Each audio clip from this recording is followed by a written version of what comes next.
Welcome to Ask and Learn. We are given this infinite series here, and for part A, let's find S5, which is, by definition, is the partial sum starting at 1 and ending at 5.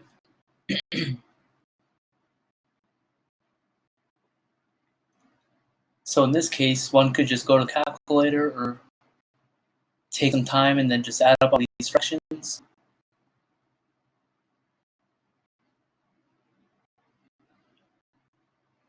And going to the calculator, I get a fraction simplified, 960 on the bottom.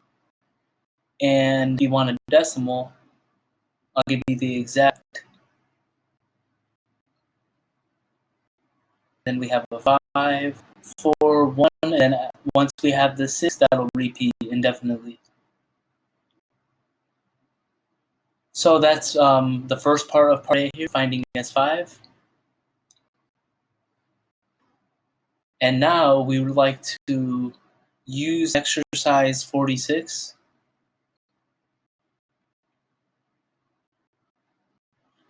to estimate the error here. So in order to do that, let's go ahead and observe the following. So here in our case, the common ratio Rn, an plus 1 over an.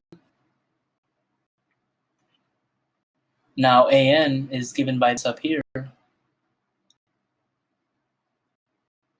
So if we plug this in, here's an plus 1. And then here's an. So simplifying this,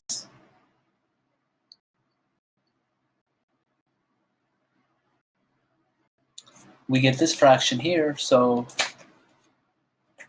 and now we want to show that this is an increasing sequence.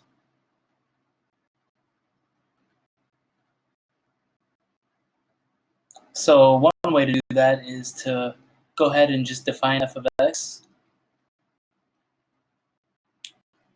as such. In this case, sorry, that should be an x, not an n. And all I did was I just took Rn, the formula, and replaced n with x. Then here, if you use the quotient rule,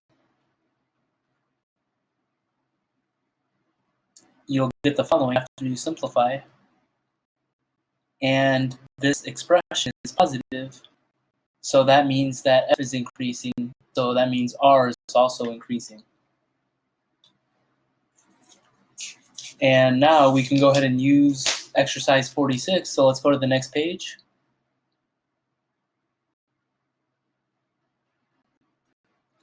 This implies the remainder when using n terms is bounded above by this expression,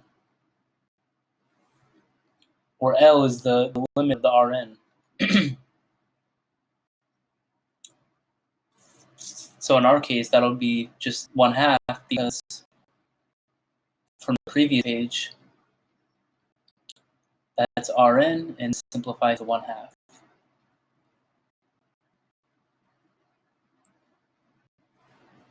So here, in our case, let me replace n with 5. So we have R5, and we'll have A6 here. So I'm getting 2A6, which is 2 over 6 times 2 to the 6th. And you could go ahead and cancel one of those 2's there. And if you'd like to go to the decimal,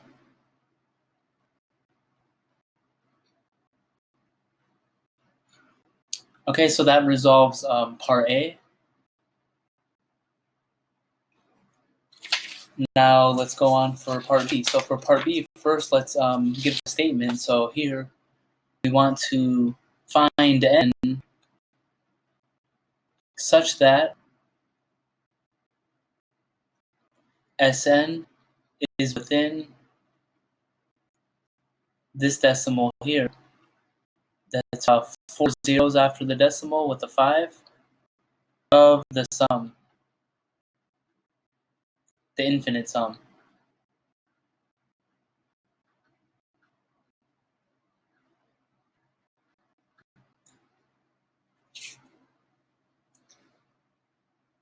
So recall from part A that we already have the following here. So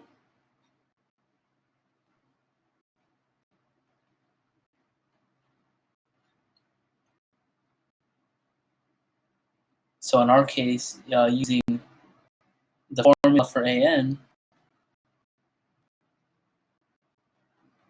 and then 1 minus L, that's just 1/2 in the denominator, so I'll just multiply by 2 up top. And we want this to be less than 0.00005 because that's what's being asked in part B.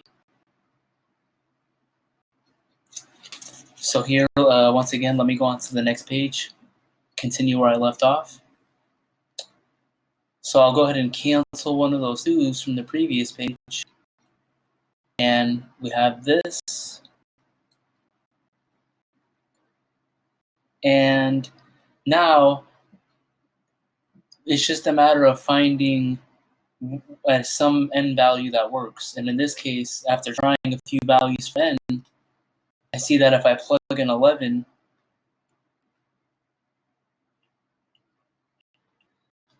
we get the following. And this is indeed less than. And so therefore, what this says is that if we want to approximate the sum with small error, we can go ahead and just take n equals 11.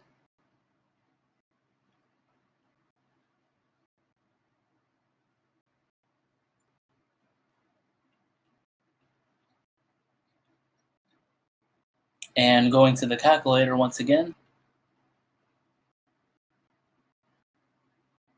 So that's the value of n, and this would be the corresponding sum. And that resolves part B.